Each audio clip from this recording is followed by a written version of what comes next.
In the final chapter of her extraordinary life, Loretta Lynn whispered something that left the room frozen. Inside the legendary studio once owned by Johnny Cash, the very cabin where country music history was carved into wood and soul, Loretta saw a figure. Not a memory. Not a feeling. A man. A shadow in gray standing silently in the doorway. She didn't imagine it. She felt it. And when she told the team what she saw, no one said a word. The silence was deafening. But before the visions, before the legends, before the gold records and standing ovations, Loretta Lynn was just a barefoot girl from Butcher Hollow, Kentucky, the coal miner's daughter who clawed her way out of poverty and into the beating heart of country music. This is the moment where her story collides with something deeper, a haunting, a connection, a truth only she could tell. And now, we're finally listening. She was born into the forgotten folds of Butcher Hollow, Kentucky, a place so remote it didn't even exist on most maps. Loretta Lynn's childhood was carved into the cold walls of a cramped log cabin, where there was no electricity, no running water, and no insulation against the unforgiving Appalachian winters. 8 children. 1 bed. Hunger as constant as the mountain wind. Her father, Melvin Ted Webb, was a coal miner who spent his days buried deep in the earth, risking his life for script wages, a cruel system where workers were paid in company credit, only usable at overpriced company stores. It was a trap. A cycle of poverty built to keep families like Loretta's stuck, silent, and small. Loretta once said, "We were poor, but we didn't know it." But they knew. Every child in that cabin knew. Especially Loretta. She knew it when an untreated ear infection nearly killed her. With no access to proper medical care, doctors had to drill into her skull to relieve the pressure, an agonizing, primitive procedure done without modern anesthesia. Her mother, unable to stay at the hospital, walked 10 miles each day just to hold her daughter's hand. Later, a severe leg infection almost claimed her life too. But she survived.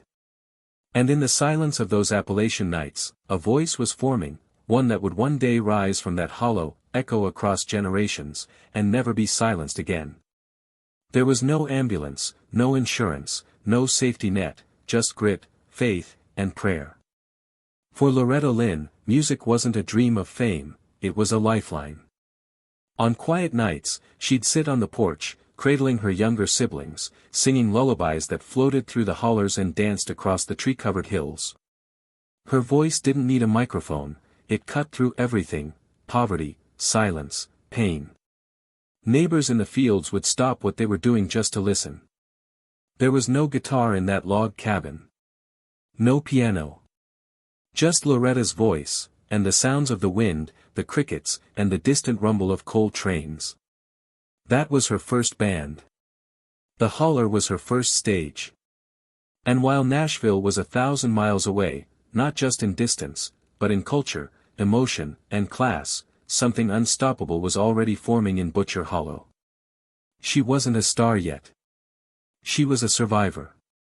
But in that survival, a sound was rising, raw, soulful, honest, a sound that would one day shake country music to its core.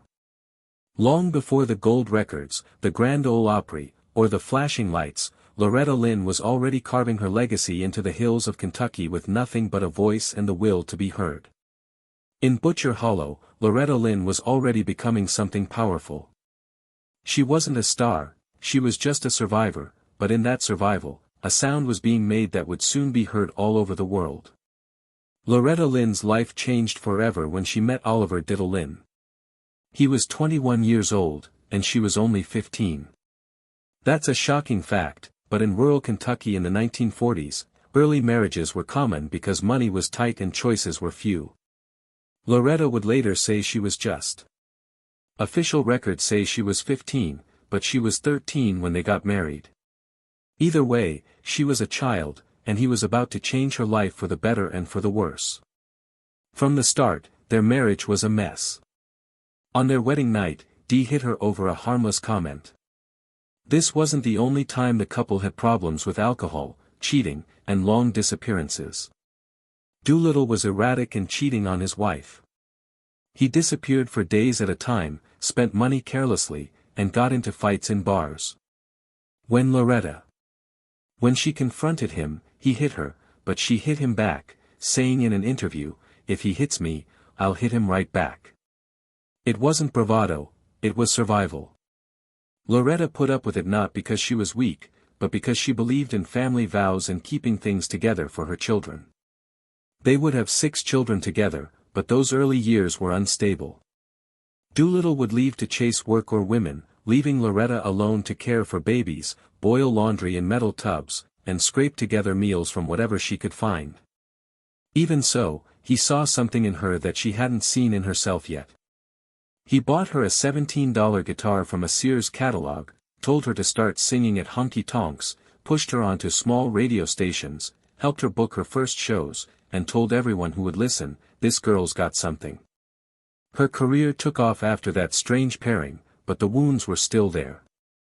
Many of Loretta's most famous songs came from this painful union fist. "City Don't Drink" and "Come Home You Ain't Woman Enough" weren't metaphors, they were journal entries set to music. She never lied about her marriage, but she also never left it either. Through decades of pain, betrayal, and brief moments of happiness, she stayed with Doolittle. By the time she was 22, he was both her biggest burden and her strangest blessing. It was Loretta Lynn. Already been through more than most women twice her age. She was raising 4 kids under 5 years old, often by herself in a house that didn't have running water and just enough food to get through the week. Her husband Diddle Lynn was either doing odd jobs or going on drinking binges, leaving Loretta to run the house, calm crying babies, and survive on sheer willpower.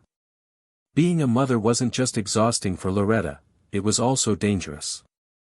Being pregnant all the time took a toll on her. Because she didn't have enough money for doctors or a hospital close enough, she had several miscarriages. One of them almost killed her. Loretta had to recover at home alone and in silence for a long time. After giving birth to her 3rd child, she got a serious infection that could have killed her. Doolittle was nowhere to be found, and Loretta lay there feverish and hallucinating with her children huddled around her, not knowing if their mother was going to make it.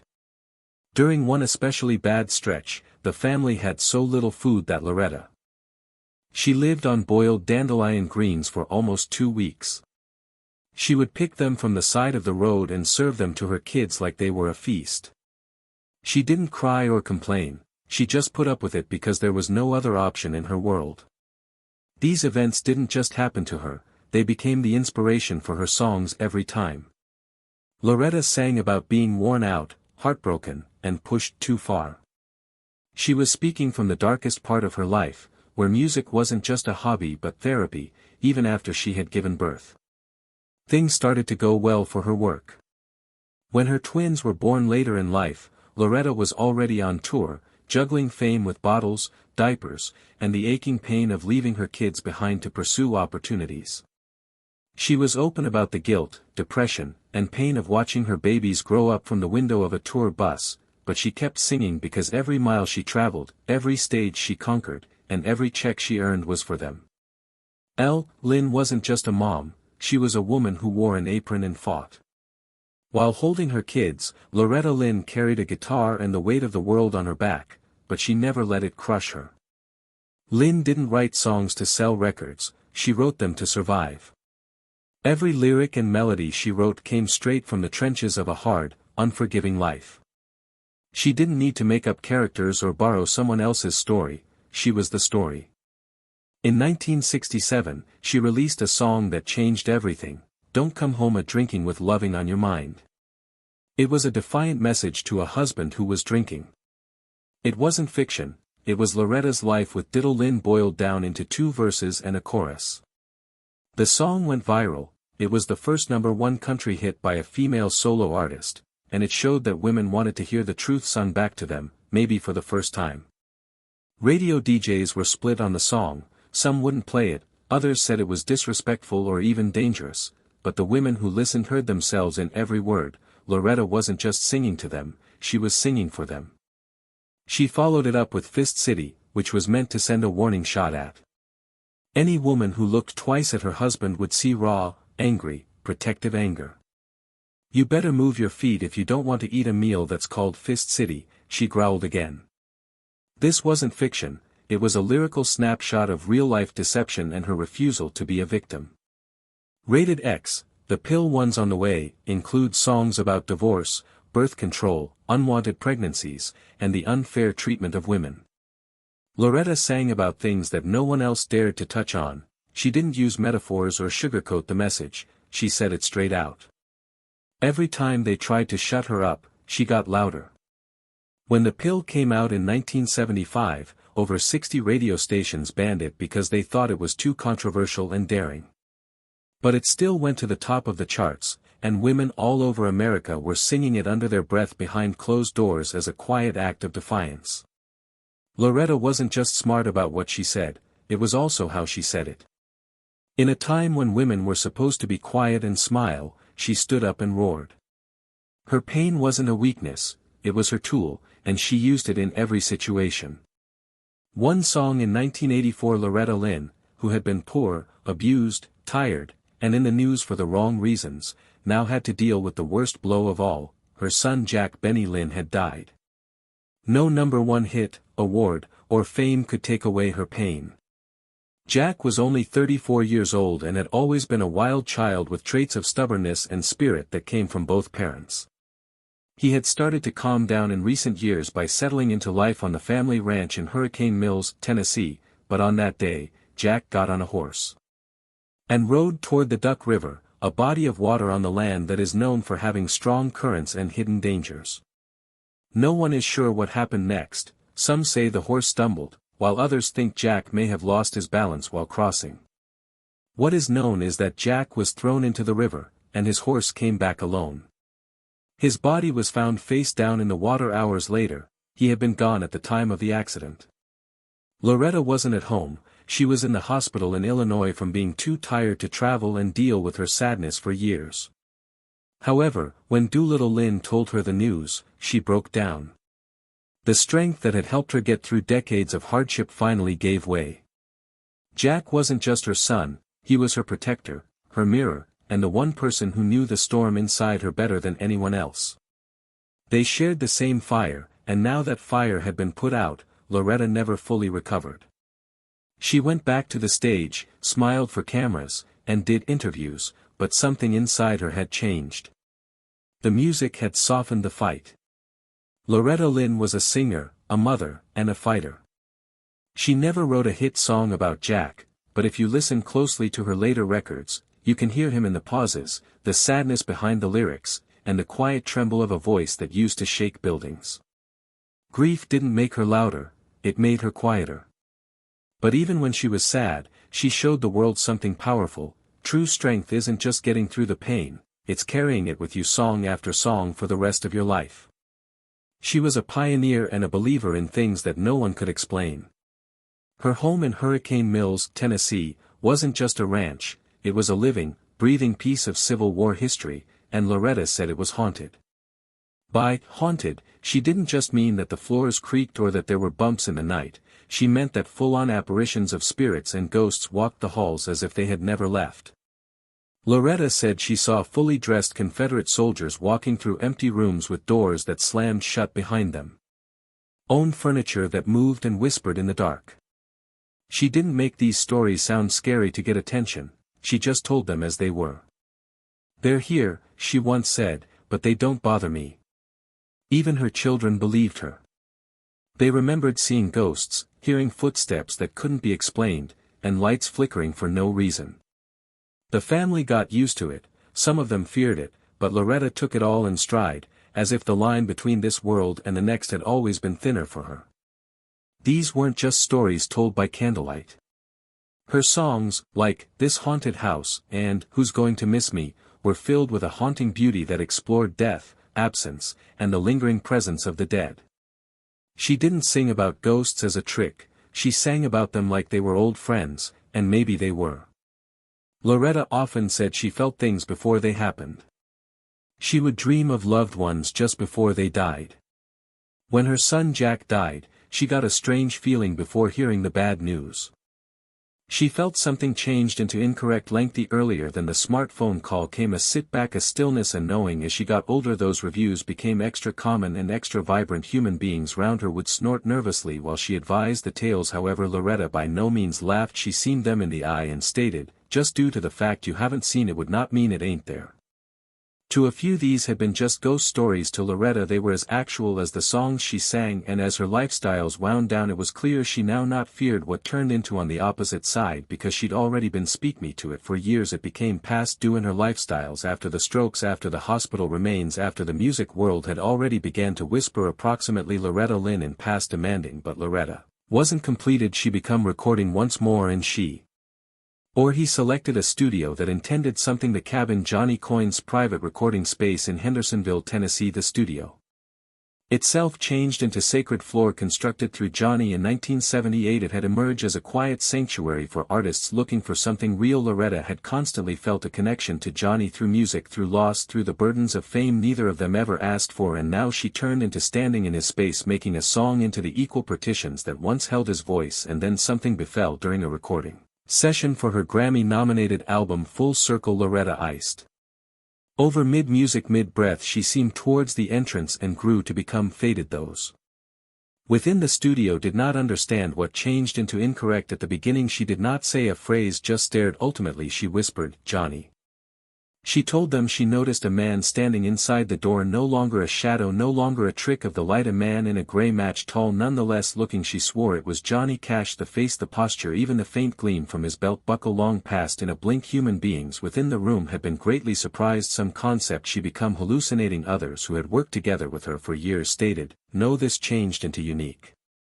Loretta wasn't stressed she wasn't dramatic she believed what she noticed she later instructed her daughter, he came to check on me. Simply one ultimate time for Loretta it wasn't horrifying it turned into comforting Johnny and June had continually been warm presences in her lifestyles and seeing him in that moment didn't sense like a ghost tale it felt like a goodbye a silent acknowledgement one legend to another the occasion was never broadly publicized it wasn't become a track Loretta did not searching for headlines she really told the tale and left it there however individuals who were inside the room never forgot it and inside the years for the reason that legend has only grown what did she certainly see that day became it memory spirit or something else altogether Loretta never attempted to provide an explanation for it she didn't want to she'd spent an entire life taking walks between worlds one among pain and one in every of reason maybe in that studio Johnny came again to stroll with her one last time Loretta Lynn did not fade quietly even as her frame started out to sluggish her voice in no way misplaced its fire in her very last years after strokes a broken hip and the form of grief most people would not survive she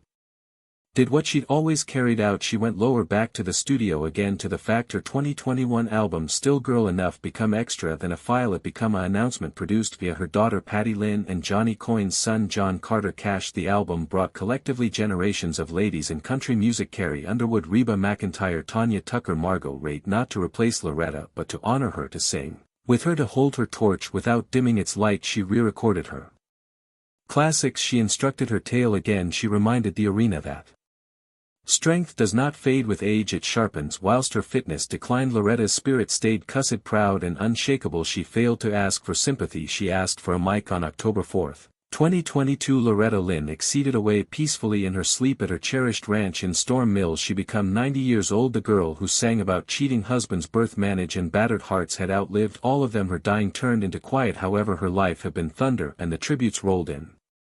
The Grand Antique Opry the equal organization that when hesitated to play her boldest songs led the kingdom in mourning artists flooded social media with recollections fans made pilgrimages to her ranch and simply 3 years later when the Opry celebrated its 100th anniversary in 2025 Loretta's call become carved into every chord performed that night her granddaughter Emmy Russell took the level with tears in her eyes Reba spoke about the day Loretta comforted her after a miscarriage Carly Pearce known as her U.S. A. song's heart and when the crowd stood to sing Coal Miner's Daughter it wasn't simply nostalgia it become a hymn a thanks a goodbye Loretta Lynn failed to simply damage barriers she broke silence she gave ladies a voice terrible ladies a dream and USA music a soul it hadn't heard before and even now long after the lighting fixtures dimmed and the curtains fell her voice still echoes through the hollers the radios and the hearts of individuals who wanted her maximum she changed into still lady enough.